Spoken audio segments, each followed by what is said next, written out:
What do we want to talk about? And be yourself in a world that is constantly trying to make you something else is the greatest accomplishment. Ralph Waldo Emerson.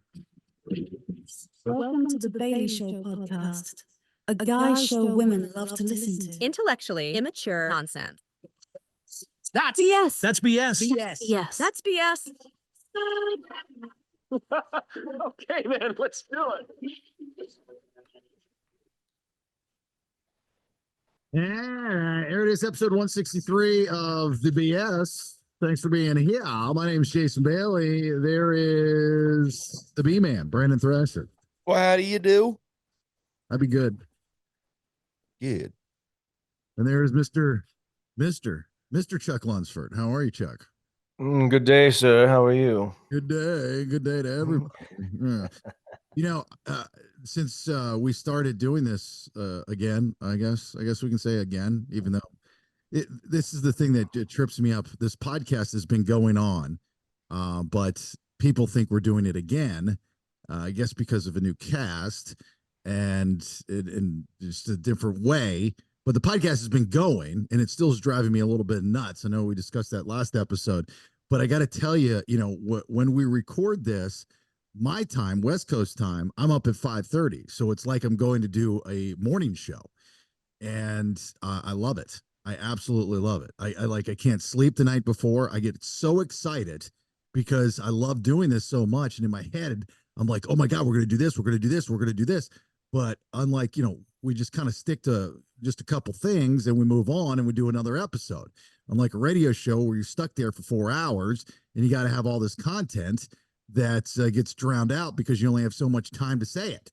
It's just driving me insane, but I'm very excited. That's my point. I'm very excited to see you guys. Thank you for being here. Thanks to everybody in the audience for being here on the social media. Listen to the BS on the YouTube channel at the Bailey Show. We launched I launched a new podcast this week called Honey, I Raised the Kids. I've been wanting to do that for some months now. So Rach and I have launched the podcast of us beginning to be empty nesters, which I think is going to be very popular. And so far people are digging it. The full version of that is on The Bailey Show on YouTube, if you want to subscribe to the channel. And this episode will be up there as well. The Freebay episodes of the BS will be up on YouTube as well. So thanks to Buddy, my video guy, for doing all that. And if you'd like to unlock the other episodes for the podcast, please subscribe. And you can get all that information on thebaileyshow.com. The Bailey Show. It's all I'm creating my own narrative once again, and it feels really, really good. And I feel really, really bad because this week in the world of radio, you're starting to see cuts again, and they're deep, and they're iHeart always starts because they're the largest broadcast company. I don't know if you guys see this kind of stuff. I'm kind of a radio nerd, but a lot of people I know have been blown out, and it just sucks. It's like people 20-year vet, 25-year vets in the business, and they just get blown out. Didn't even see it coming. And I'm like, man, and I'm like, I know the feeling. I know what it's like. I handle these things differently than you guys do. But the state of radio is about to change. And here's the goofy thing. And Brandon, I don't know if you noticed this when we started this podcast 2 years ago. And we had the same type of kind of template as we are doing now. You had this, it's a little bit different, but you had the subs, you had the no subs and all that kind of stuff. And I felt bad. I felt awkward the first year of us doing it. And I just didn't feel comfortable because of asking people to subscribe to the podcast. It just made me feel uncomfortable. And then going out there and having to sell sponsorship and stuff, all that made me feel really uncomfortable that first year. Did you ever get that feeling from me? Yeah, I mean, I got a lot of feelings from you, but yeah, why did you feel did you feel like kind of dirty, like you're taking their money or something like that? I guess I did. I don't know what I felt. It was because because even 2 years ago you would get the reaction, Chuck, are you going to sniffle this entire podcast because of your allergies? They're so bad, man. My first stepfather, whenever I would do that, he would get angry at me And he would say, "Don't blow your nose. Don't blow your nose." You know what, man? I just told you I have allergies and how bad they are right now in Georgia, and you call me out. I took a Claritin, so this is going to be a test. Okay, we're going to test the market and see if it works. I got 10 minutes and it should kick in. I took it as a suppository, which that should speed up the process. I'm glad you shoved it up your ass, and hopefully it'll work faster. I appreciate that. I'm sitting here trying to tell a real like a real story. You're hearing the background. And if somebody's just listening to the audio version of this, you're thinking that we're low. They're like, who's this Chuck guy he brought on board? He's just cocaine the entire podcast. Okay, I'm good. Go. Are you sure? I'm gonna do my best. I'm just gonna let it run. I'm just gonna let it run, man. Run down your face. Yeah, I'm gonna look like a 12-year or 10-year-old kid just running down my face, and I'm just gonna let it go. Don't even care. Have Megan bring you a box of tissues. I would. She's not home. It's me. It's just me. So where are the kids? Have the kids go get you a box. They're at school, man. I got a flannel on. I'm just gonna that. So you're all by yourself. Just wipe it on the couch. Yeah, that's what I'm gonna do. Just wipe it on the couch. I can't believe you called me out for that, man. That's mean. The Iron Fist household, snot's gonna be everywhere. Anyway, yeah, I did. I felt maybe a little dirty because even 2 years ago, it was subscription-based stuff was kind of new. I mean, think about that. Just 2 years ago, we were becoming programmed to subscribe to Netflix and be okay with having Netflix and Amazon and Hulu and some food that's delivered and like all these different subscriptions. We were just 2 years ago becoming okay with all those different things, right? And I don't think we understood the value of a subscription, right? And I know it sounds goofy and it sounds very self-serving because I want people to subscribe to this podcast, but like now after 2 years, I get it. And I think the audience gets it as well. And what I mean by that is going back to radio people being blown out, including myself, right? Is if you get in the radio world, when you get used to someone, and that's why people get angry at radio, right? Because they develop a relationship, they get used to someone, that personality replaces somebody that they might have enjoyed before, and now they have to rebuild. And so from the radio personality standpoint, like me coming into Sacramento, for example, I have to rebuild my character. People in Sacramento have no idea who I am. I go to Atlanta, not a problem. Go to Orlando, not a problem. Tampa, maybe, right?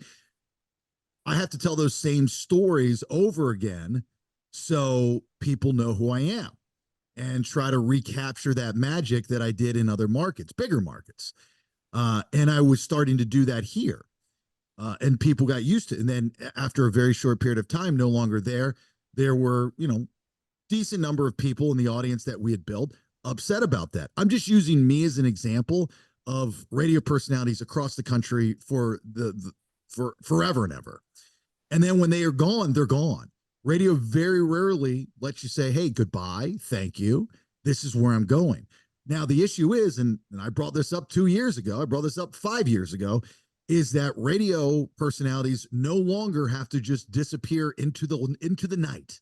We have technology that we can build studios in our house. We have a social media following. We can let our audience know where we're at. We might not be able to let our audience know everything what happened right out of the gates, but we're able to let that audience know where we're at and they can follow you. So we still have to make a living, right? If we're not in the corporate world, I love doing this. And yes, I mean, would I do it whether there was a subscription or sponsors or anything like that?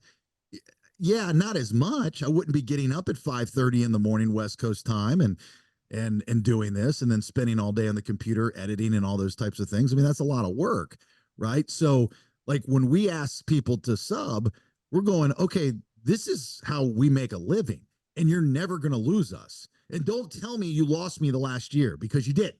I still put on I gave you more of a podcast the last year. Granted, it was in radio form and it was a little bit different, but still it was content, right? So these people that got blown out, and by the way, in radio, it's the trickle effect. So trickle down effect. it goes iHeart, and then goes to the smaller ones like Cumulus and Odyssey and those.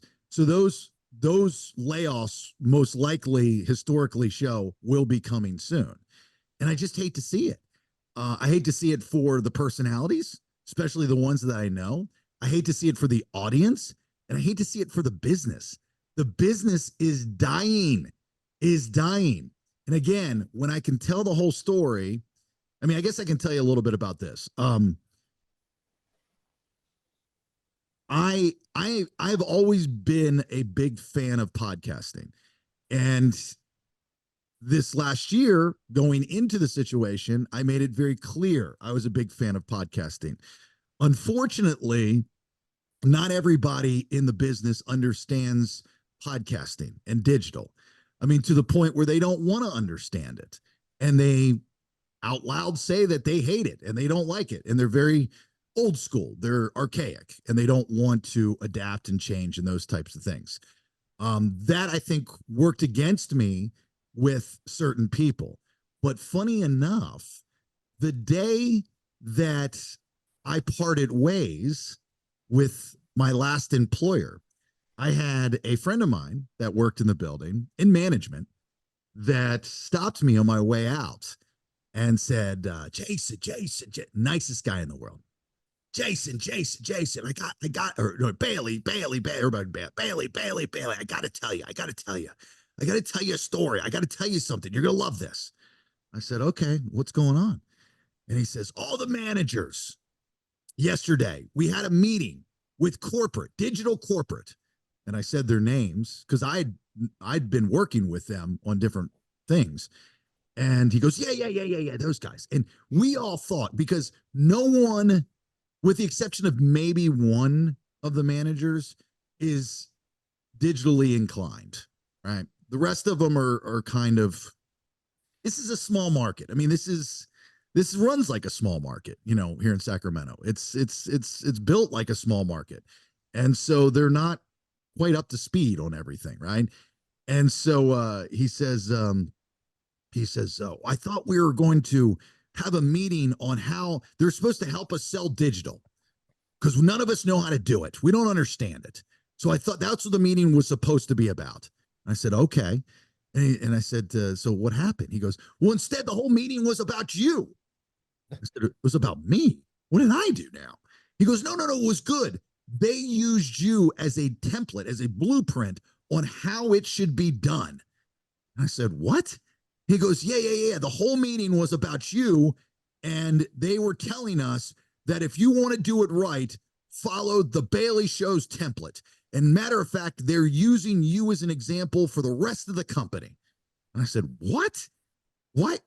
You would think that would get to me, right? Like somebody that's right above me would tell me something nice like that, even with that being the day that they were going to let me go. That's just a nice, sweet thing to say, right?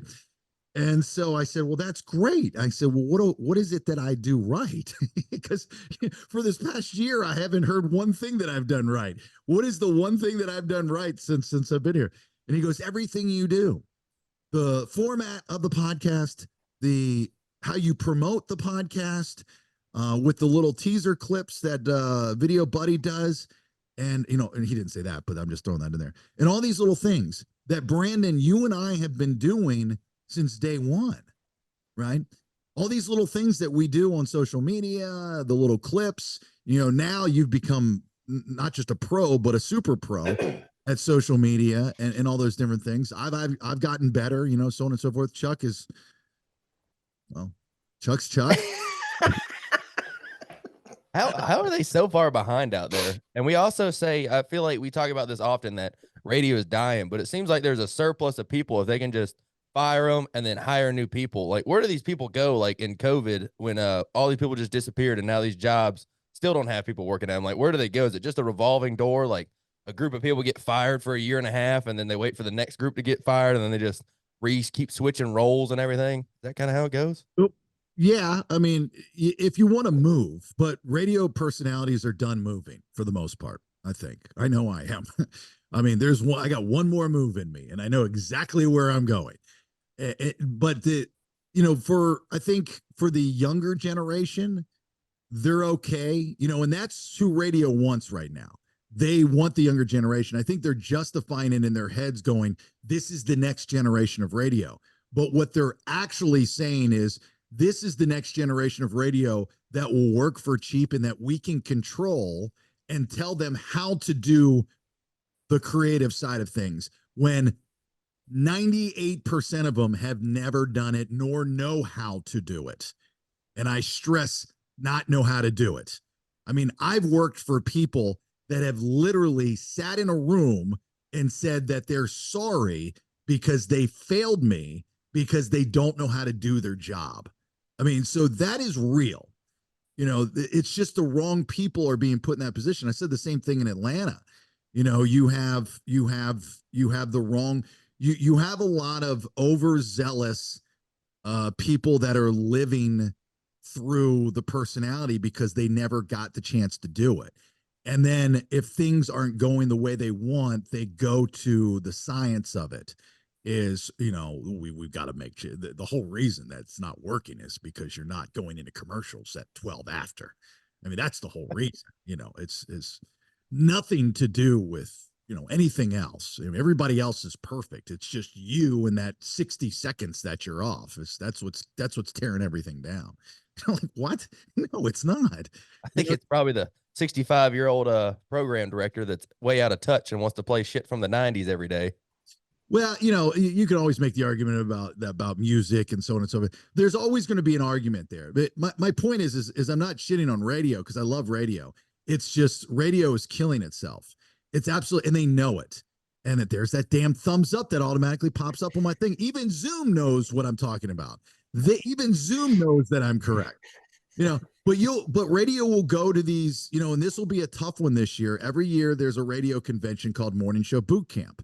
And it's a good gathering. I mean, if you've been doing it as long as I've been doing it, you go not necessarily for the sessions anymore. You go to see your friends and the people in the business and network and have a beer and hang out at the bar and stuff. Back in the day, it was a lot more fun.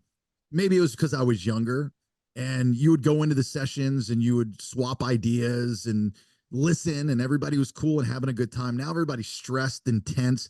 All the speakers are sponsors, and they come in there and they're pitching products and they're selling something, and again, very rarely have any of them sat in our seat, but they just talk about the science of it and how their software is going to do this and how we need to do this and here's the future. But they always have the overall idea of content is still king. See, thumbs down on that one, right?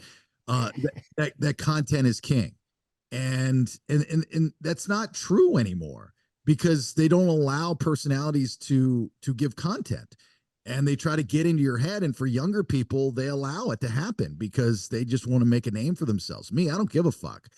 Financially, I don't need you, and creatively, I don't need you, and as far as an audience, I don't need you. Especially what's going to happen here in the next 6 to 9 months with this podcast. So it's great, but all the personalities, the people like me, they're going to podcasting. They're not staying in radio. Radio is done with the type of radio that's I like to do that made us so good and so successful in Atlanta. That Steve and I were doing, that hot talk, that entertainment type radio. It's done. They don't want to do it. They don't want to spend money. The station that got hit in Orlando, I still think is the greatest radio station in the country, Real Radio. But they got hit, with personality kickbacks. And I know a lot of people down there, including the people that run it, and they hate to see it. And it just sucks, because a lot of times, especially if you're in a city as great as Orlando is, you don't want to leave.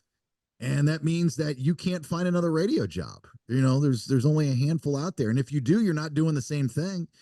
There's no other station that allow you to do what Real Radio allows you to do. So you're just kind of in a spot. And it was just a moment in your life. I mean, look at you, Branden. You're not leaving Georgia, right? That's your home. You love Georgia. Your friends are there. Your connections are there. Your network's there. You would be, if you had I would have loved to have brought you here. Thank God I didn't, right? That was a blessing in disguise. Yeah, right.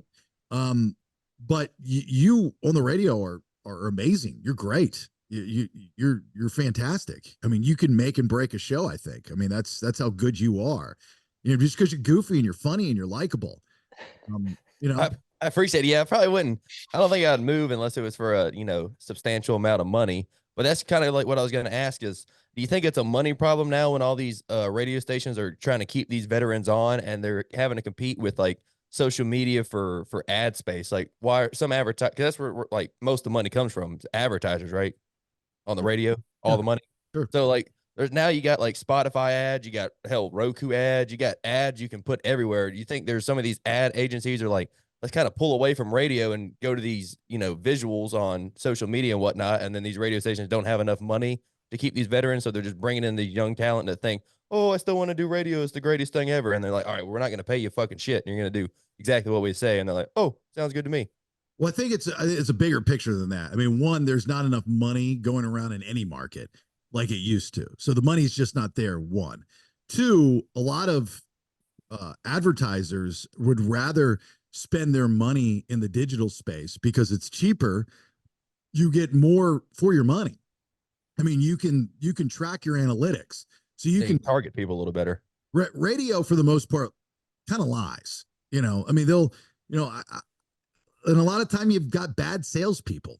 They're just not good at what they do, and they'll go and try to oversell the station. We want $12,000 a month for what? And then they put together this, this package of, well, you're getting this and you're getting that and you're getting this. And I would go to clients and I'd say, that's bullshit. That's bullshit. That's bullshit. That's bullshit. I mean, like, what? You don't pay for that. That's absurd. Instead of taking the money that you can get, they kind of shoot for the moon because they're so far behind. If they could learn how to sell digital, that's the crazy thing is radio needs to wave the white flag. Like, I feel like they've already raised the white flag when it comes to music. You're never going to beat streaming services or, your phone with your music programmed into. It's just not going to happen. It's done. You lost. And so the only thing that radio has left are the personalities that are radio trained like myself, that know how to have a conversation. And then, we enter this world of a million different podcasts where everybody's doing this. No, I'm not better. I'm not worse. It's just different styles, right? And you have to pick and choose and find out what you're getting. That's why subscription-based podcasts, I think, are good, whether it's mine or somebody else's, because you now own a piece of that. It's not going anywhere. You own it. You own that content. You know what I mean? For the most part, you own the content. It's your baby. Until that person decides to quit or die, nobody's going to be able to fire that person. You have stake in that podcast. You have stake in that content.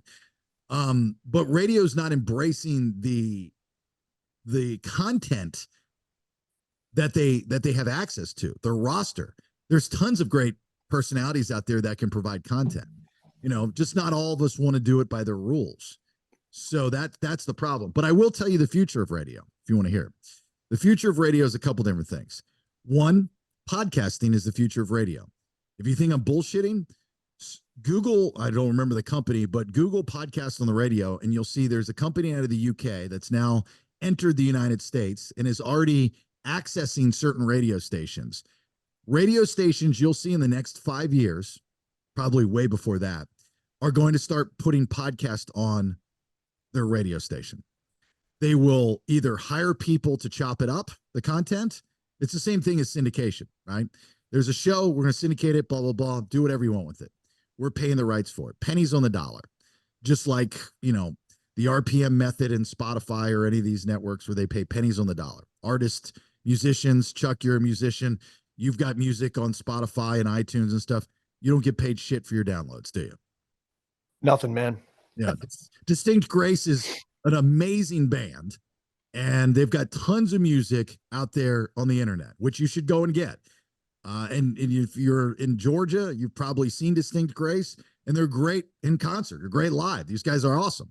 And most of the time, they're not even getting paid to perform because they're all military vets, and they're doing it for a charity to raise money for military organizations. How Chuck and I first met originally some years ago. Yeah. But not getting paid. Anyway, side note, tomorrow's episode, our buddy Will Turpin of Collective Soul is going to join the show. Why? Well, Will can come on whenever he wants. But two, Will is producing Distinct Grace's new album. And I've heard Yeah. I've heard the first I heard a track of it last night, and it is amazing. I was like, man. I was like, is this AI? This isn't Chuck. Yeah, who's this guy? Man, Will work some magic. Yeah, Magic. It was good, and the lyrics I didn't see. The lyrics were tricky. I thought they were very clever. I was like, oh, I get it. Oh, that's clever. It was good. It was really good. I really enjoyed it. I'm not blowing smoke up your ass. I really enjoyed I it. appreciate it, man. I can't wait. I can't wait for you guys to hear it. It's good. And I believe tonight's Wednesday, right? Tonight, that song will be in its entirety produced, mastered by Will Turpin of Collective Soul. Distinct Grace, the song "Worn" will be available for download on wherever, right?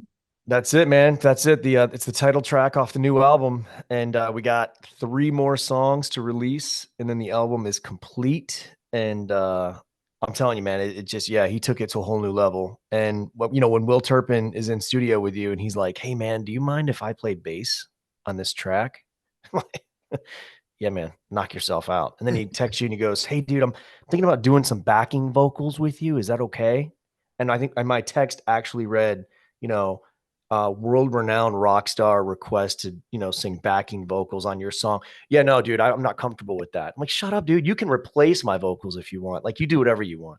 Yeah, so that was good. It's going to be a good interview, man. Is it okay if Ed plays the tambourine on? Oh yeah. Oh yeah.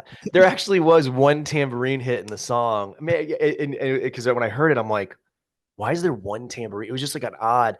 And Will's like, yeah, man, I slept in the studio that night and I might have had a couple too many drinks. And I thought it would just sound so good to have that tambourine hit. And then I woke up the next day and I was like, nah, it doesn't sound good.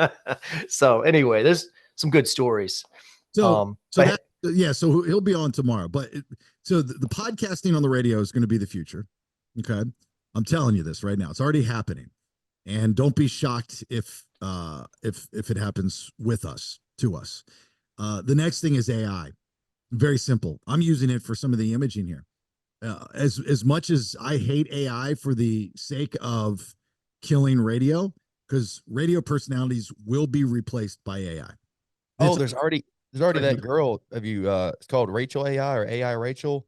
She's she did some kind of bit where she basically turned herself into an AI model and recorded so much, and now it can just do with her radio shows for her. Yeah. And they're like, well, lady, you're probably going to get fired here in a little while. It's a great bit that you did. It really opens eyes to how far AI has come, but you're definitely going to lose your job probably.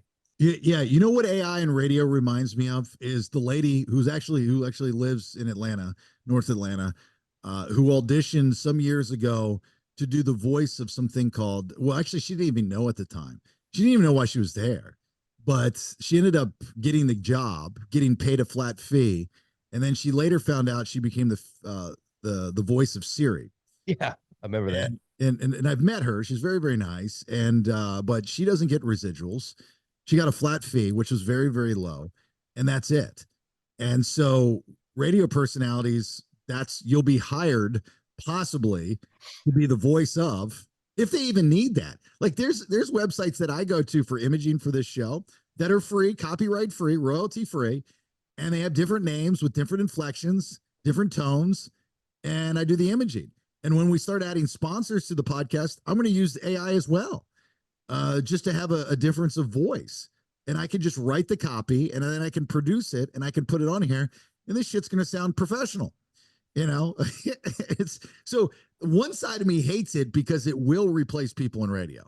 There's no doubt about it. That's why radio is starting to program out of content driven shows. Like my style, oh my god, my style, especially out here, I'm rat poison.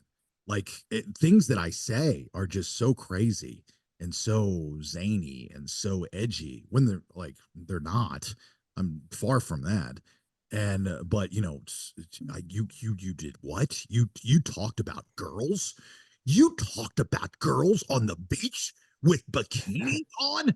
Oh my God, we don't do that, but yet on people's social media, they can talk about whatever it is that they're a big fan of, and they can promote and do all these things. And it's like, it's just nuts. So anyway, my point is, I guess I feel bad for everybody. And I'm sorry for those that got blown out, and the firings aren't done. They're going to continue probably for the next week or so. It sucks. I will say this though, I know a good number of people in management, and most managers don't like to do that. I mean, there's some out there that do things for personal reasons and not business, and those people will get theirs. Because they've got a past, and everybody knows, not everybody, but certain people will find they might know things in their past that could probably not sit well with them, and definitely the company moving forward, whether it's adultery or physical abuse, possibly with an ex or something like that. Those types of things, when they come out, that's a career killer, when people make it personal. But most of these managers don't do that. It crushes them. I was texting with somebody the other night, and I was like, just have a beer, man. Just have a beer. Like, I hate this part of my job. I hate this part of my job. And I'm like, I know. Just have a beer. But then there's other people that are cheers. Hey, man, we blew out, Jimmy Jim's, hey, let's get him the fuck out of here, and then Jimmy Jim's goes and finds out that you used to, beat your ex-girlfriend, and you're like, oh shit, maybe I should have pissed off Jimmy Jim's, So it's like, it's supposed to be business, but people take it personal sometimes. So anyway. Well, I think I figured out the answer. As soon as you started the story, could you do the impersonation of the boss that talked to you again? Manager? That was, yeah, the one that came up to you when you were leaving. Bailey, I gotta tell you something. It sounds like my old football coach, right? Football coach, yeah. Jace gets Bailey. I was gonna say, it sounds like Gilbert Godfrey is your boss, so that's kind of the problem. He's gonna be like, "Hey, Bailey, I swear to God," like I've never. Jesus, Bailey, you are a blueprint. You're a template. You're the blueprint for the podcast generation. We don't know what the fuck we're doing around here. We don't know why we're failing. We don't know why. We're failing. Maybe it's because I talk like this all the time. Nobody's going to tell you this. And I was told not to tell you this because you got some news coming in about 6.5 hours. You can't tell anybody I told you, though. Don't tell anybody you're the blueprint. Okay. That's why it's failing. I was like, you really want me not to tell people? You should. These people in this building found out how much money they paid me to come out here. Like, these people are doing like 3 different radio stations, and I know how much they're making, and I know a lot of the behind the scenes stuff. And I'm like, oh my God, they would kill someone. It probably has a lot to do with my exit, but I was like, what they offered me to come out to this small market, I was like, it's just not, it's very sweet and very nice and very appreciative of them at first. But then you take it away, it's no fun anymore. But that money doesn't go as far as it does in Georgia, or even Florida, or the East Coast, I should say. It's this money. I was at the grocery store last night, and the joke was, when we were in Atlanta, going to Stinky Kroger, is that we couldn't get out of there for less than $100. Anytime you go to the grocery store, right? And that's for everybody. It's like, I can't get out of here. Less than $100. It's not going to happen. Well, it's the same way here, but you have to physically constrain your spending. And that $100, you're not buying much. Like, I went last night not to go grocery shopping. I went last night to get dinner. Okay, there's a difference of going grocery shopping for the week and getting dinner for the night. In Atlanta, go grocery shopping for the week, $100.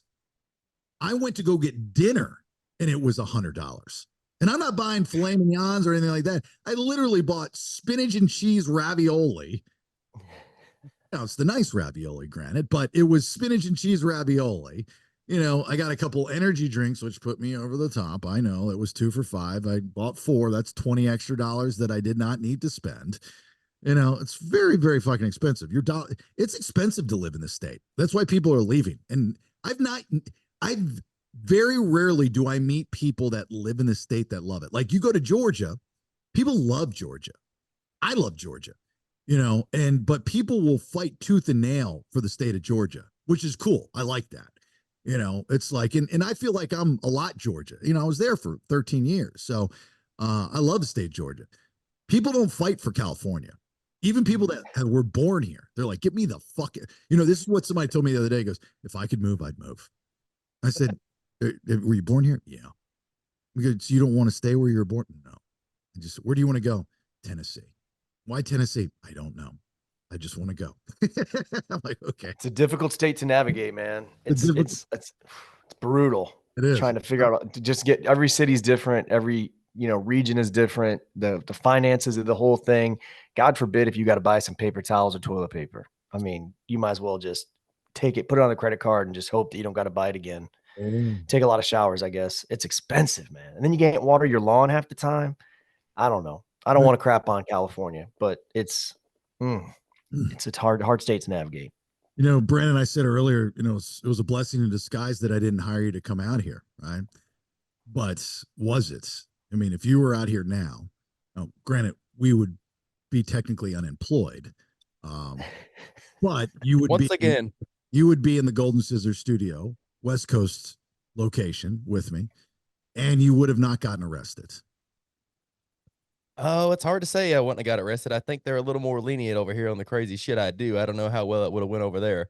Like I said, I probably would have got kicked out of the damn radio building for saying something stupid in the first week. So, some off-color joke that would have flew with my friends or the people on the show. I would have said to someone else and probably got arrested for harassment or something.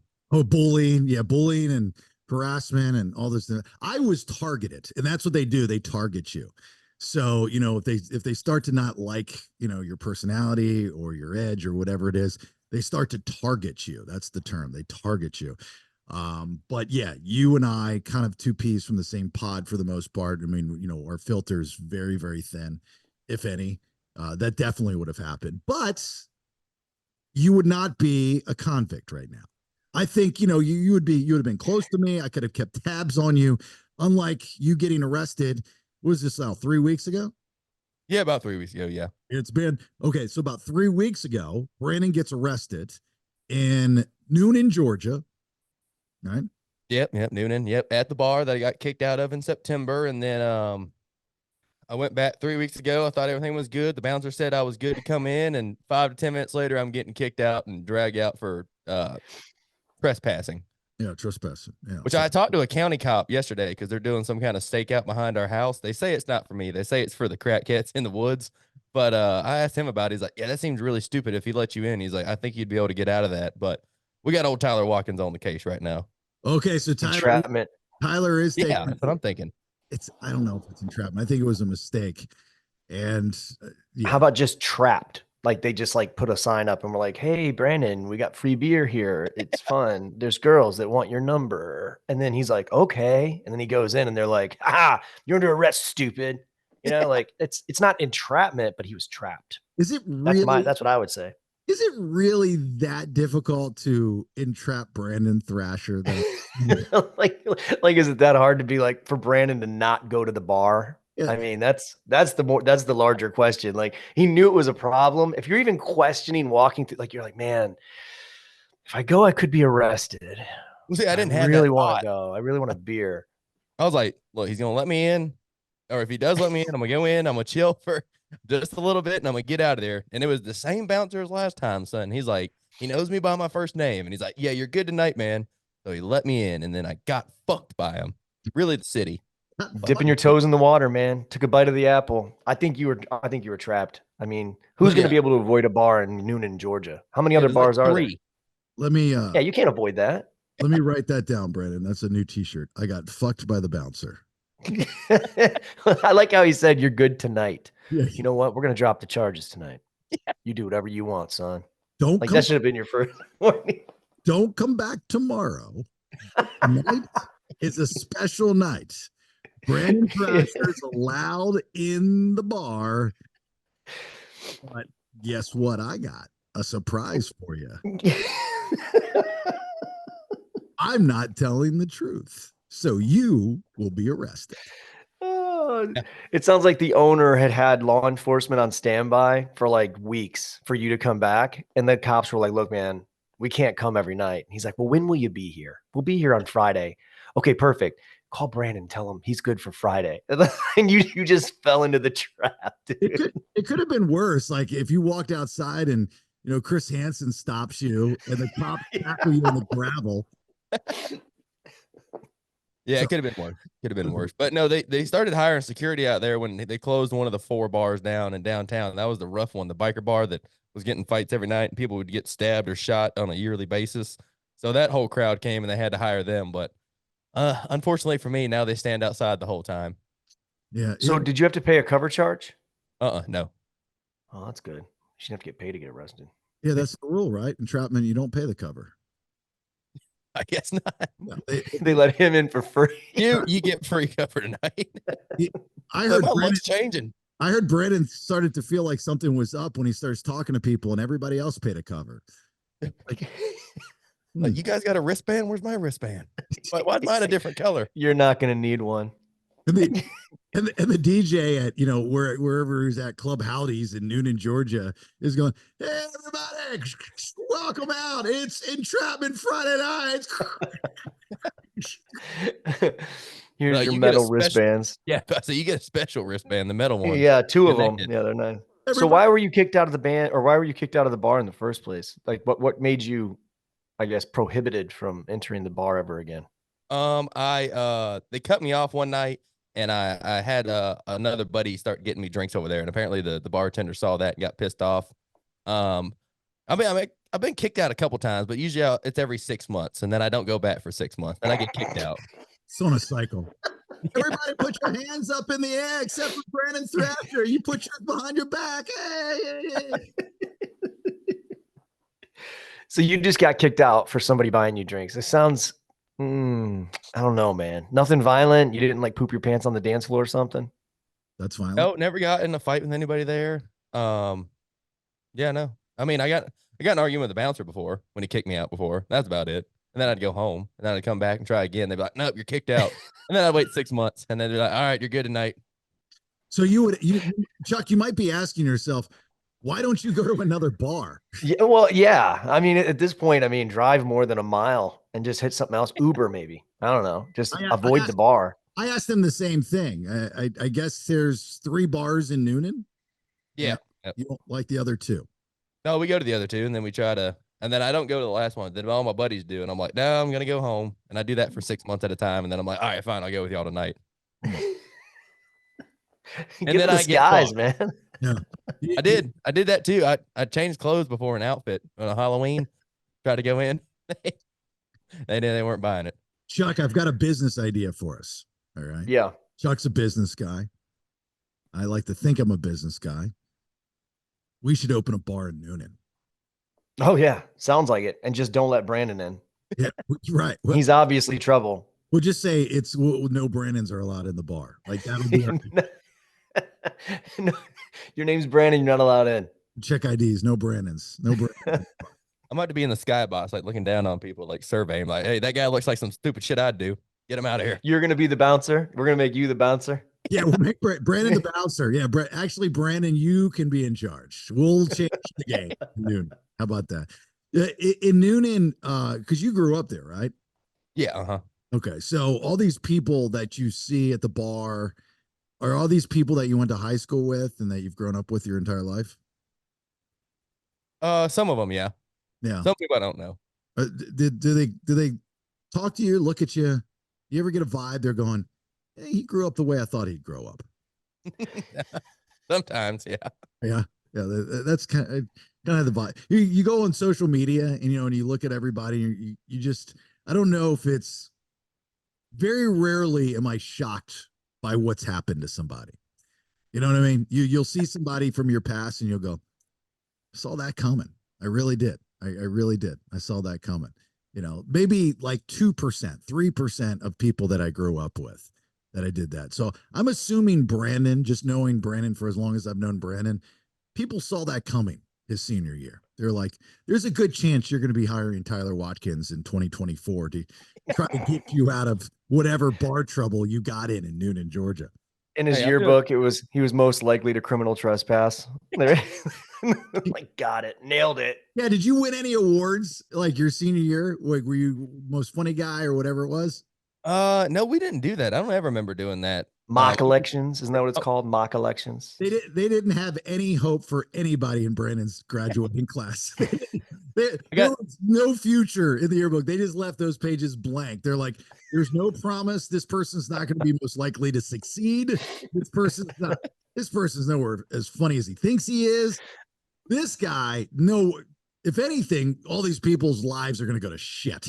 That's what we're gonna. Now, the last award I got for something like that was 3rd grade, and that was for funniest person. So I've been holding on to that one. Yeah. So do you meet anybody that goes, Brandon, you turned out just the way I thought you'd turn out? They don't say it like that. I just kind of tell them what I'm doing, and they're like, "Oh, so you don't really have a job?" I'm like, "I mean, I do have a job. I do irrigation. I mean, in the eyes of the law, it's not a real job, and I do social media, but that doesn't help when you're trying to get a fucking bail bondsman. I tell you that."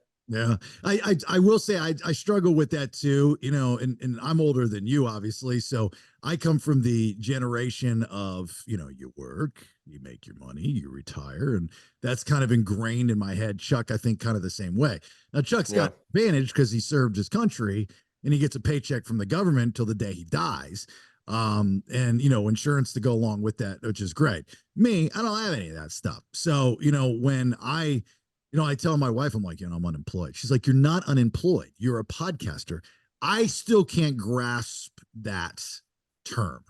You know, I can't go around and scream it from the mountaintops. She's like, why? You're good at it. And you have people that love it and they listen to you. And you get more of a reaction when you do the podcast on social media than when you do the radio show. And I said, that is true. That is very true. I go, but it's tough for me. Somebody asked me the other day, what do you do for a living?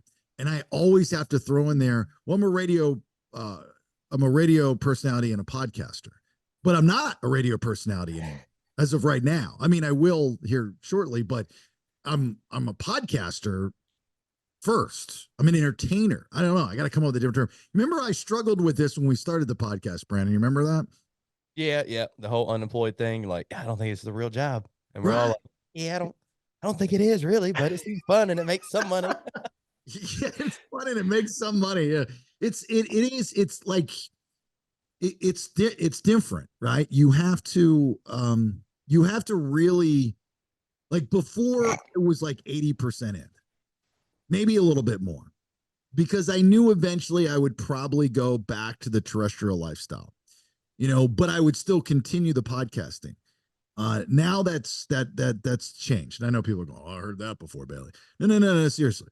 You know, so that's changed just because how much radio has changed. And when we just discussed that what this has done to me is made me realize that I can't answer to somebody that doesn't know anything. Like, I can't do it. I can't fake it.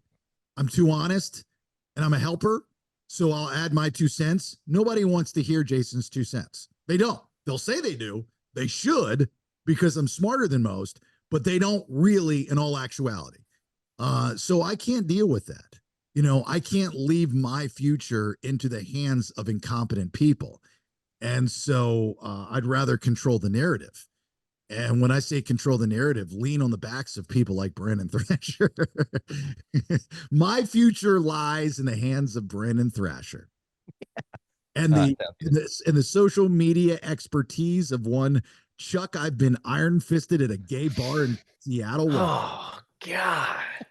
I will say, you know, my daughter, she had her friend over the other day. She's 12. And I have like a little studio set up here in my house. And, you know, when I'm not here, you know, you got the lights, you got the microphone, you got the headphones, you got the computer.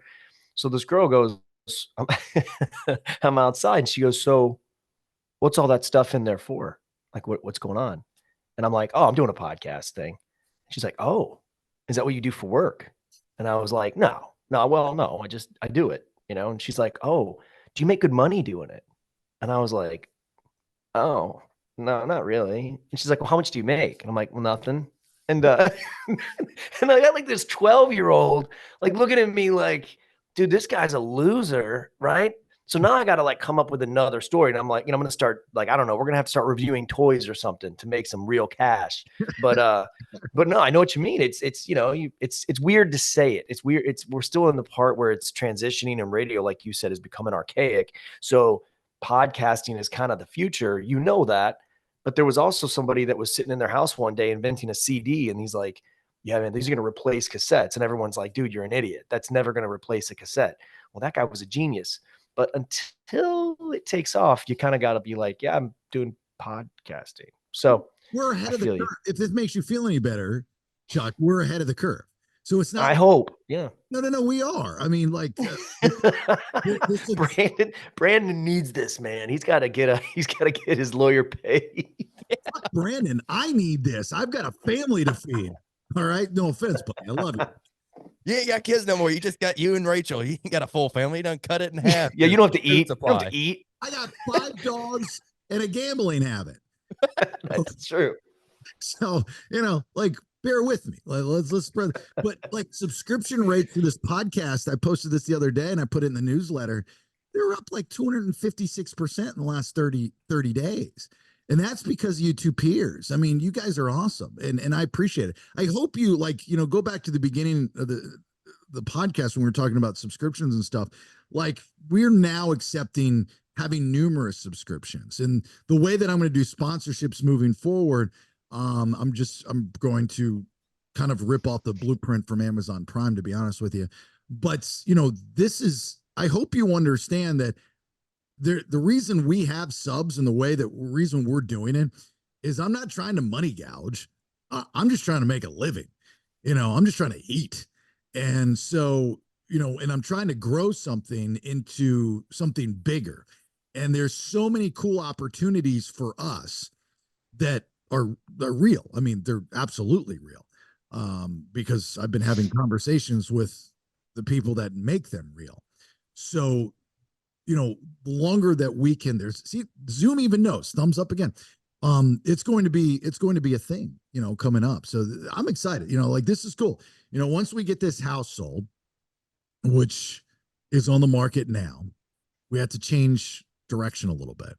We had to hire a realtor, and they came in and did all these, the pro pictures and stuff. We have a beautiful house, but this picture guy, he was badass, man. He was here all day.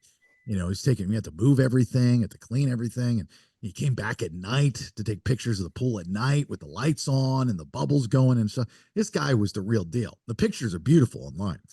So why did you have to hire a realtor? Isn't your wife a realtor? She's not licensed in California. Yeah, but don't she still know how to do this? Because what were you doing before? Just selling your house private? Yeah. So we thought that we could throw it up on Zillow, and we did. And we were trying to skirt a few things, like professional pictures. So we did it with our phone. Me personally, I thought they were fine.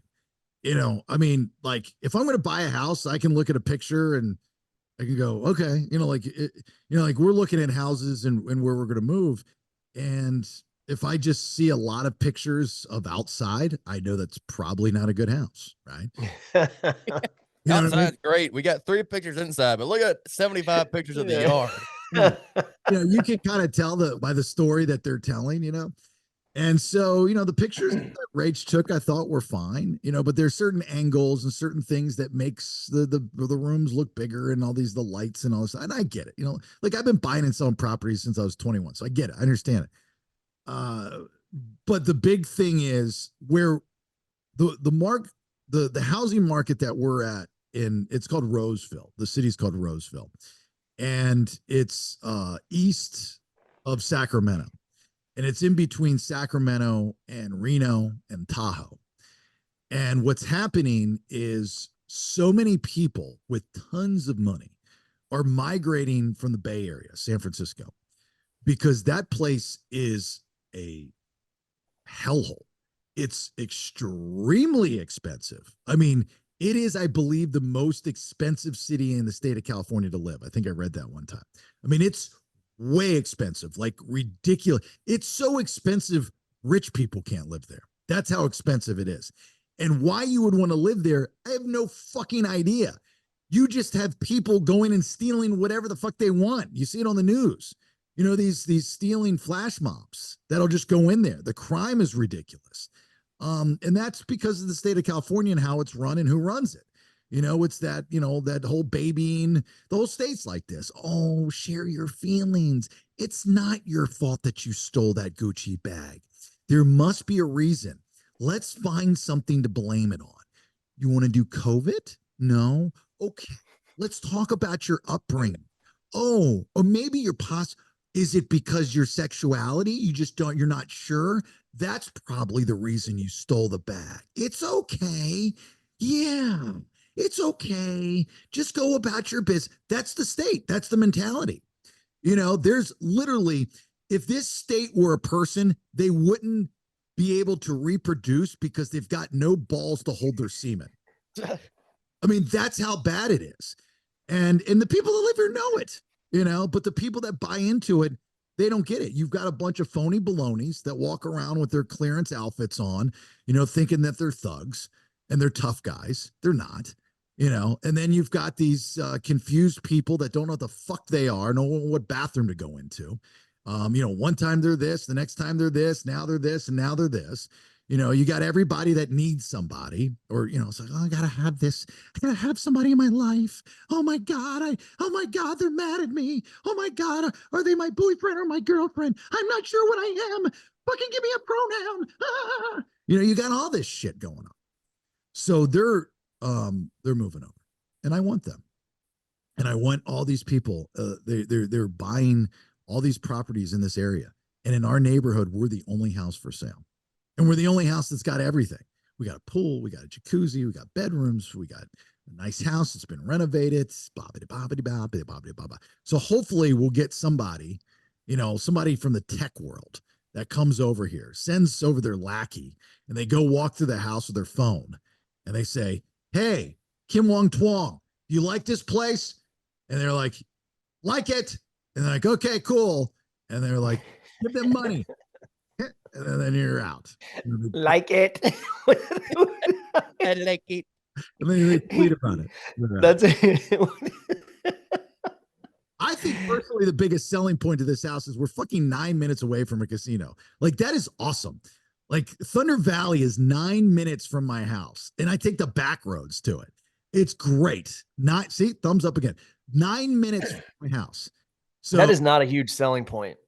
Oh my God. For you and me, I mean, I agree. When we got the property up in Blue Ridge, and I picked out the property, it was because it was 15 minutes from Blue Ridge, but it was also 15 minutes from Harrah's, right? And I'm like, dude, this is going to be huge because you're 15 minutes from both.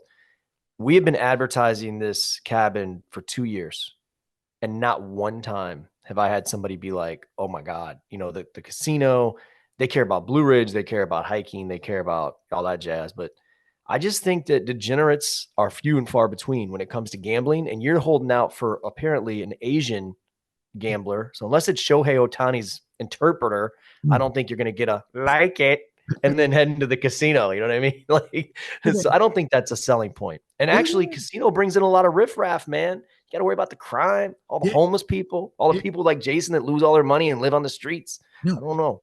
I win money first and foremost. Second off, okay, so it's a different casino world, right? It's not like that casino. It's not like Back to the Future 2, where the casino's like right in the middle of downtown and everything's shitty and stuff like that. There's so much untapped land in Sacramento. It amazes me.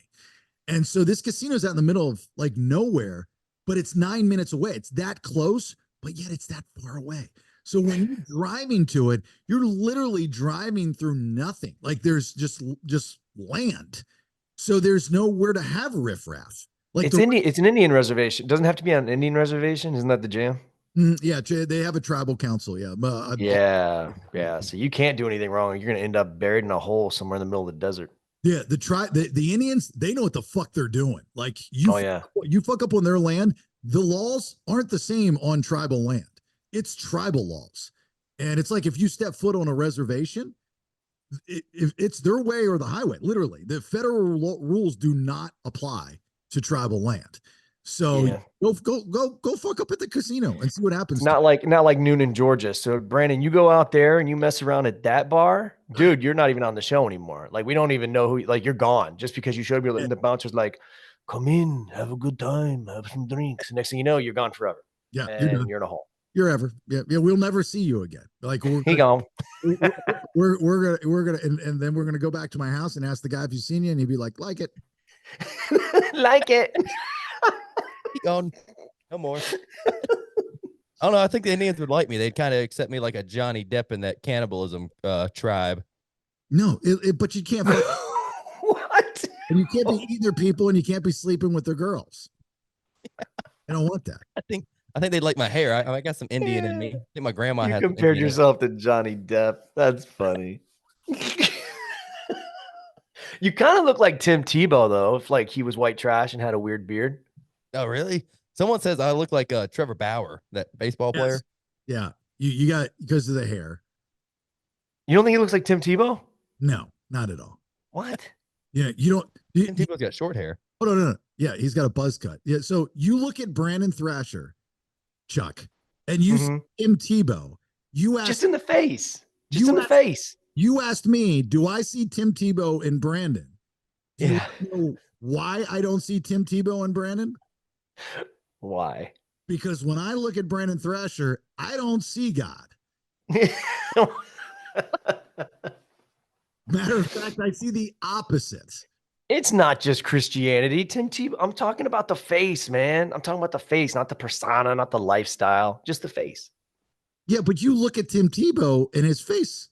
Like if God had a face, he'd look like Tim Tebow. I went to church 2 years ago. It was a weird church. You went to, I believe you went to a weird church. It was in Kentucky, and it was just called the Christian Church. And they do all the singing and everything up there. And sermon was pretty good, but they do a lot of singing. Yeah. Well, churches occasionally do sing. Yeah, but this was weird. Like they didn't have any hymnals and they didn't have any Bibles that you could look in. And they just did it all for you. I like how Brandon texted us last night. He's just like, out of nowhere, Chuck, do you go to church? Like that was the last one I saw, Chuck, because we were talking about Easter Sunday, and he just like, Chuck, do you go to church? And I'm like, yeah. And that was it. Like, no, I don't even know why he asked me.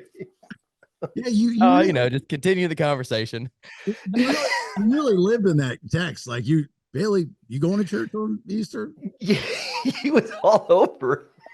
No, I think he feels guilty. No, I'm going to church on Easter. We pray at home. That's what we do here. You can't find a church in California. They don't have them. They don't. Got the Scientology churches. Scientology. There you go. You got to see if they'll let you in one of those before you leave. See what's going on in there. See if you see Tom Cruise. Yeah, and go pray to Zeno or whatever it is. Yeah, Scientology is everywhere. Their headquarters is in St. Petersburg, Florida, actually. And there's one downtown Sacramento. I walk by it anytime we go down there. I walk by it all the time. They tons of security. They got more security there than they do it at the banks. Just because those people are so fucking crazy and whatnot. But really, there's no churches. Like in the South, you can't go 5 minutes without seeing 5 churches. There's a church in every corner. There's literally the only church that I've seen since I've lived here for the past year. And I don't even know if it's a church. It's just I drive down the road and they have these 3 giant crosses that glow. And so I don't even know where the building's at. I just see the crosses, but they're not inviting. Religion's not a big thing. They're big GD users out here. There's no God bless you, or there's no bless your hearts. There's no, talking about, the good Lord or anything like that. And I'm sure somebody believes. I just haven't met him yet. There's somebody. Yeah. I don't like GD, right? I mean, I'm not saying I've never used the word when I've been angry or something like that, but I definitely don't think it's, if you're looking at this world of being canceled and offending people and stuff, I think we miss the point of some of the things that are offensive.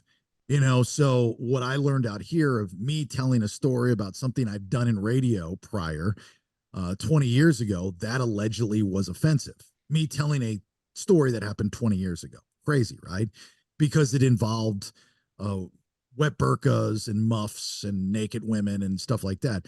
So me telling that story was offensive. Okay, I get it. I said I'm sorry, and I understand, right? That for you guys, I guess that's weird. You women don't realize you have titties. I'm sorry. Okay, so I pointed them out. That's fine. So, but the idea of using GD in the workspace here, not offensive. And they don't even blink an eye. Like in staff meetings, it would be used. Profanity would be used. And again, I'm not saying I'm a prude. I don't use profanity, but I just think there's a time and place for it, right? I mean, I always say fuck's the best word you can use. It just has to be used properly. And so, yeah, I would sit in these staff meetings and I mean, like I'm going, this is so odd. Like all the I mean, there's a lot of profanity and GDs being thrown left and right. And I'm like, what if a client walked in? You know, what if there was like a Boy Scout troop that was here or something, you know, because that's how you always have to think. Doing radio for a while, you see these things all the time. You always have to take those things into consideration. Just like I had to take, I guess, into consideration the story that I told, you know, that somebody could be walking by. I was wrong. You know, there's no doubt about it. Telling that story in an open space, I guess, because that's how they had it. But also, you know, GD and the profanity and stuff like that. So there's not much religion out here at all. You know, they got some kind of higher power. I don't know what I think they believe in bumbles and Tinders and grinders and all those other things. That's what they do.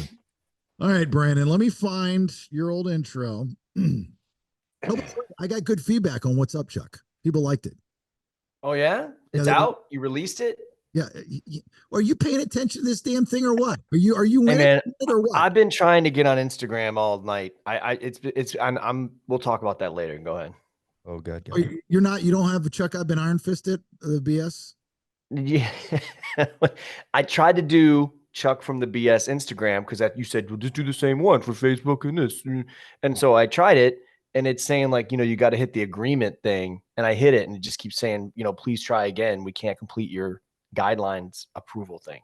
So I'm going to do it. I'm going to do it today, but I think I got to like connect to a different Wi-Fi or something. Yeah, that's it. Yeah, that's it. Yeah. How old are you? I'm 45. Okay. Brandon, don't shake your head and just like you've got 45. You've got somebody new to take jabs at, Brandon. I mean, like you think some of the shit that I do is outdated or old school or something. I'm fucking Elon Musk compared to this guy. I've got to hire somebody. I'm going to hire somebody that can do my social media. You're going to hire somebody to set up an Instagram account for you? Yeah, it's probably going to be one of my kids or something, but it's going to be really good. It's going to be really good when it's done. Brandon, can you please help? I'll call you after. But I'll probably get it quick. Maybe you guys can talk about it in church for Easter Sunday. Yeah, Brandon's going to go with me. He's invited. Yeah, here we go. One question with Brandon.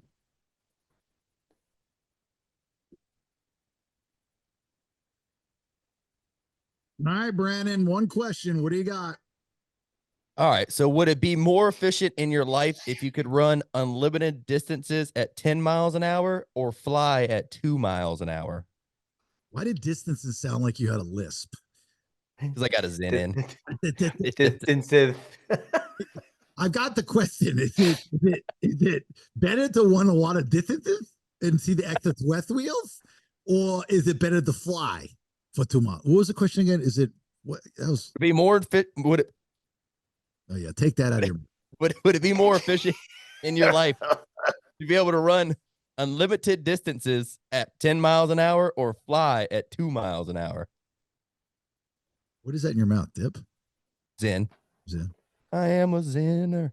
All right. So you understand the question, Chuck? Yeah, man. I'm ready. I got this. Okay. I'm going run.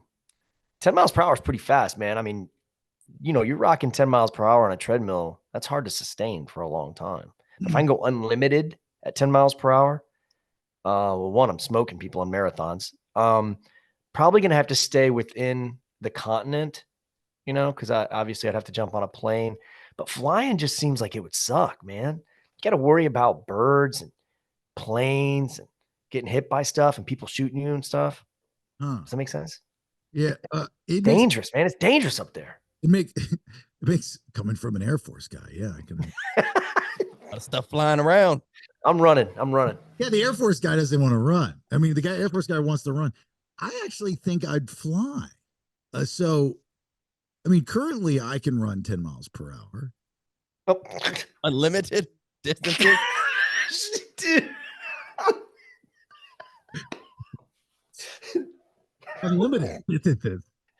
You couldn't hit 10 miles per hour for 2 seconds.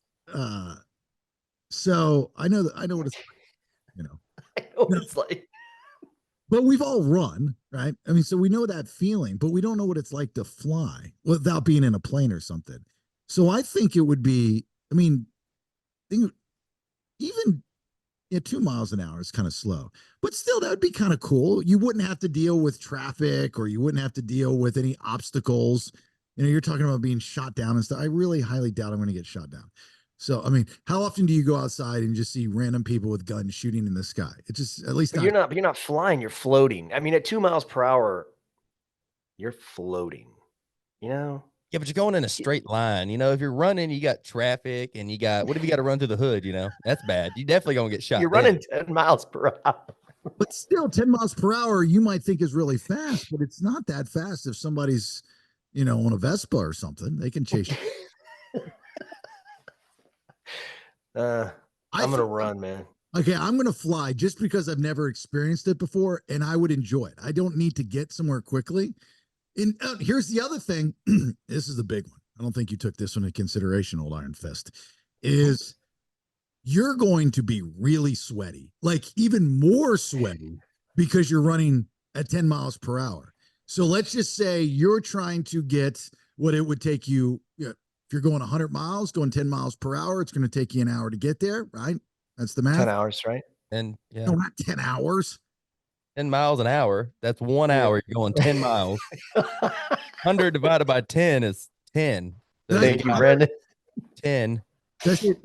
Wait a minute, 100. What are you talking about, 100? You said 100 miles. No, It would take you 10 hours. no. You're going 10 miles. I'm sorry, 10 miles. That's what I meant. 10 Okay. miles. It'll take Yes, you an hour. that'll take an hour. Take an hour, right? Yeah.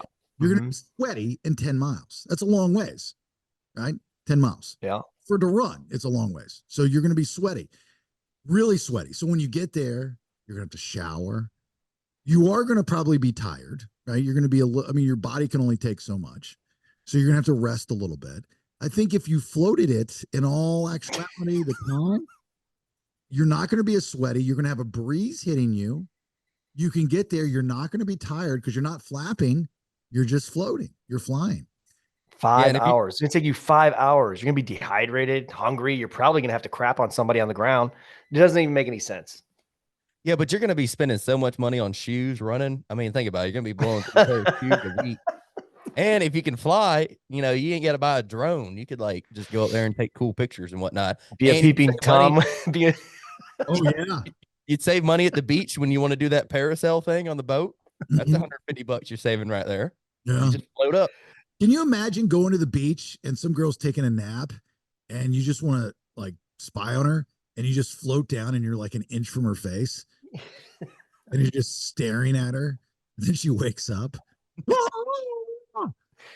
I just look like slowly the creeper ascend. that's running on the beach. Yeah. And you slowly ascend, you look like an angel. You like tell her something as you go up. Like, that Oh, makes you look fat. And that's the other thing is you would be a god. Like nobody can do this. Like there's people that can run. You don't know how fast they can run, right? I mean, there's people that can run Usain Bolts, right? Tyreek Hill, these guys that are superhuman runners with so much stamina. Okay, that's great. But nobody is going, you're a superhero. You're just going, oh, you're a great athlete. That's great. And then a couple of years, that'll go away when you get older and your body can't do it anymore. There's no expiration date, right, Brandon, on me floating 2 miles per hour. I don't believe so. No, when I came up with it in my mind, there wasn't. Okay. So there you go. I can float unlimited. I'm guessing there's a shelf life on the running thing because your body can't hold up. Yeah, run. No, I can run forever. Yeah, but you get stress fracture. This is for your endurance. I mean, your body's still going to be taking some damage, like your shoes and your knees and your ankles. And, you know, I mean, Okay, Brandon, when you came up with this in your brain, what's the right answer? Well, I don't know if there was a right answer. Never is a Oh, right. you didn't have like, what do you do? What do you choose? Oh, I mean, I'm choosing flying all day. Like I said, I'd save a lot of money on drones. I could probably work for the movie studios. They ain't gotta rent a bunch of crazy equipment and whatnot. If they want me to hold up a thing to block out the sun, I could do that. That's You're both gonna die. You're both gonna die in the air. No, wait, that's the other part of it. You can't die, right? That's part of your question. No, you could that's probably not part die. of what? Yeah, you could probably die. I wouldn't recommend flying at 30,000 feet where the airliners are or around the airport. You're both gonna run out of oxygen because you're not gonna know how high you are. I'm gonna be fine. I'm gonna be on the ground just running around. No, you're gonna have a heart attack. We're gonna be. Oh, is that part of it? All I I think I'd the have a heart's heart good. attack. Here, all I have to do is float once and have people see me. My likes and views will go crazy. I'm going to be Bailey, the floating guy, and I'll be an internet sensation, and I'll be a superhero. I'll be a god, and and I don't even like heights, to be honest with you. But I got to tell you, there's a lot of times that I need to get up high, and my ladders won't reach. Then I got to pull out that damn silver ladder that folds in like 18 different ways. Oh, you got that. And it's a pain in the ass because like I've seen people use it like it ain't no thing. To me, I can't figure it out. And then I've got to climb all the way up to the second story of a building and I am freaked out, right? Because I'm looking down and the thing's wobbly and there's a breeze. And then I've got to concentrate on whatever I'm screwing in. And then I got to hold something so I can get some power. But it's a thing. If I can just float up there and do all zoom again, agrees. You're putting up Christmas lights for the rest of your life, man. You're gonna make $1 million. Oh my God. I'm going to be called Ladderless Christmas Lights with Bailey. Like a Chris Angel show to put up your Christmas lights. Exactly. Christmas. Yeah. Lights. Yeah, there we go. That's a great idea. It's fantastic. All right. Okay. Let's be done. Let's be done with the day. Thank you for joining us. Let's take care of some business real quick. Honey, I Raised the Kids podcast now available. The same RSS feed, everything through thebaileyshow.com, whether you listen on Spotify or whether you listen on iHeart, whether you listen on Google or Apple or whatever the case may be. It's up there. The video version is on the YouTube channel at The Bailey Show. That's a free Bay episode. The sub episode from yesterday is up. If you'd like to sub, we'd appreciate it. I mean, it's growing. It's huge. Like I said, it's up like 256, 247%, something like that. So thank you for the support. But if you need the link, thebaileyshow.com, right there under the BS podcast at the top, it just takes you to jasonbailey.com. But anyway, you can go there and you can sub, very easy. Also on the website, you can sign up for the newsletter, all of the social media, like, share, follow. When we figure out how to put Branden social media and Chuck, I've been iron fisted social media up, we'll do that tomorrow. Very excited for Will Turpin of Collective Soul. If you lived throughout the 90s, you could not have lived throughout the 90s without Will being a part of your life, because Collective Soul was the 90s. I mean, they were just as much a part of the 90s as the grunge era, believe it or not. So that's very, very cool.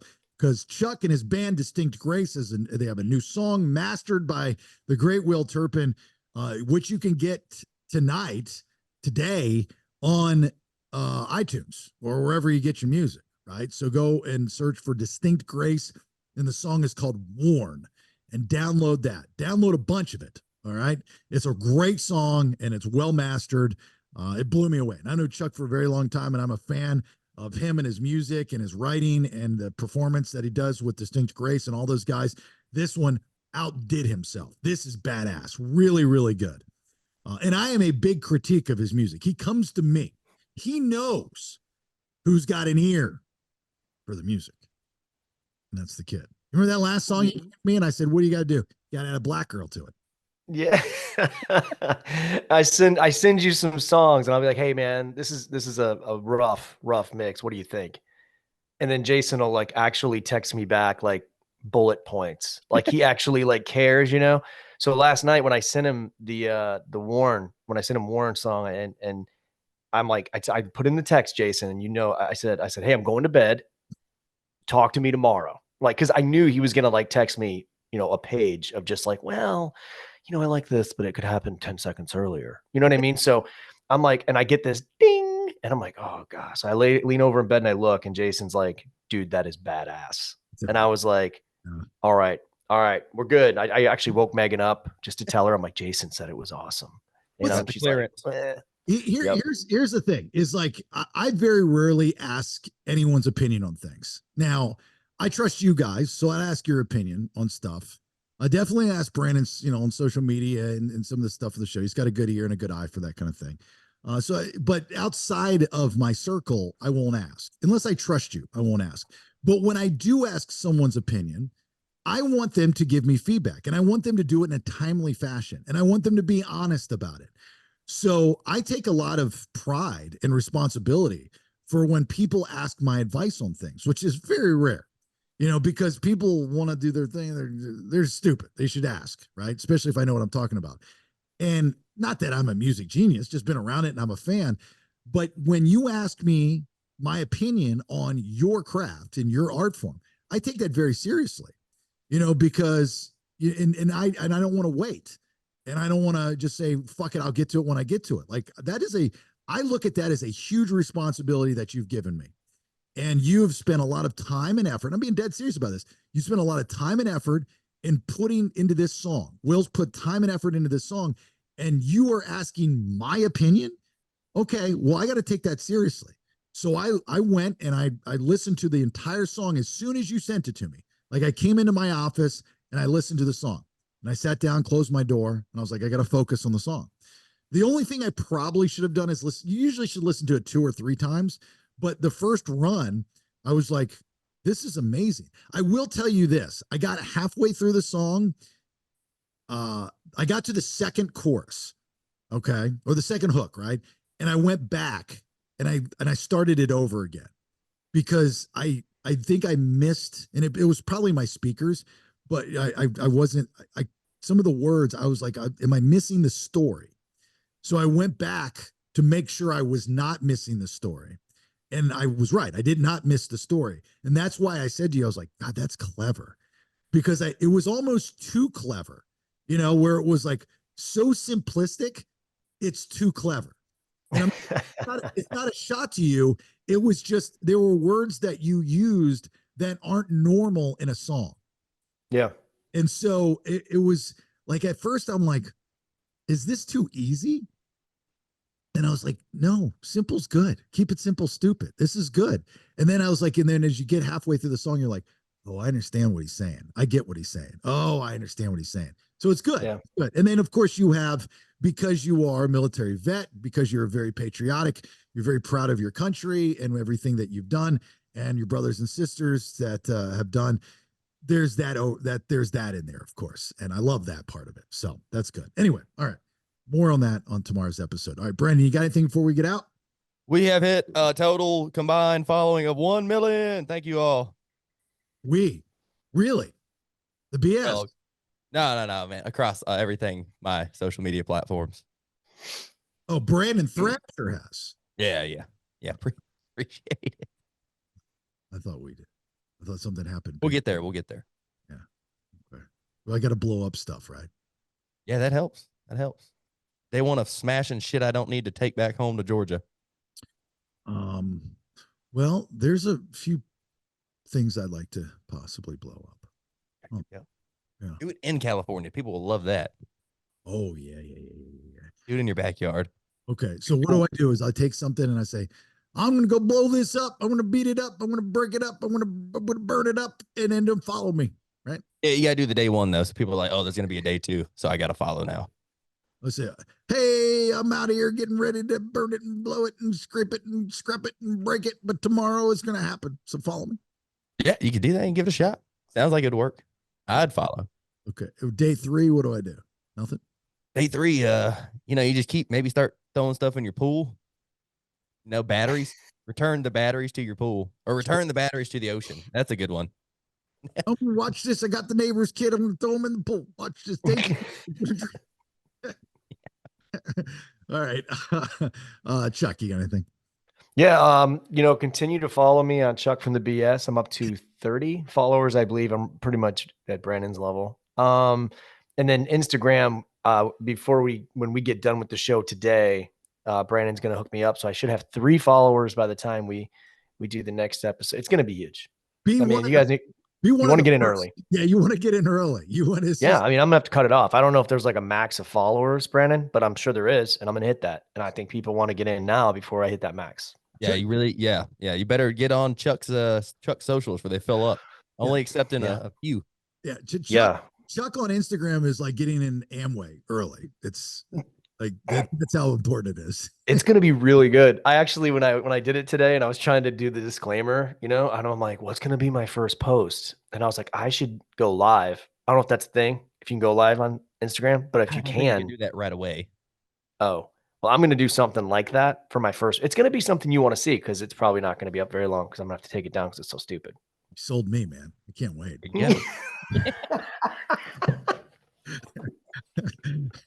I just canceled the rest of my plans for today. You're gonna wait on this Instagram post. It's gonna be good. I'm gonna Be wait huge. for Chuck. I've been iron fisted on the BS to have his Instagram so he can attempt to go live. I hope you're I'll figure it out. I hope you're streaming that from your Facebook page so I can watch the sale on Instagram. Well, that's an Well, I'm throwing children in my pool because Brendan Thrasher says that's how I can get to a million viewers. Yeah. Well, a couple months from now, you guys are gonna be. I'm gonna be the one laughing. Okay, because I'm gonna be huge on social media. Well, if I Brandon's gonna be like, "How do you do that?" if I Yeah, do a baby. if I do what Brandon says, I'm going to have to get the same attorney that's representing. Yeah, we might get a 2-for-1 deal. Can you represent? Yeah, he got entrapped at a bar and kicked out and arrested. And I was throwing children into my pool. Chuck's About trying to go family. live. No, Chuck's trying to go live. Chuck got a lot of screwed fun. up and went live in the shower and 30,000 people saw him. So he's got to deal with that. Right. All right. Yeah. As always, give us a like, share, follow at Listen to the BS, thebaileyshow.com. Please share, and tell people about the show. Help us grow. Thanks to the subs. Enjoy the freebays. And until next time, have yourself a great, safe rest of your day. Until then, bye. Thanks for listening. Till next time, check out thebaileyshow.com. Make sure you like, share, follow on all socials. I leave you with these parting words. Never got a pink slip either. You know what I would get? A guy would come around to my desk and say, "Get the fuck out of here." What do we want to talk about?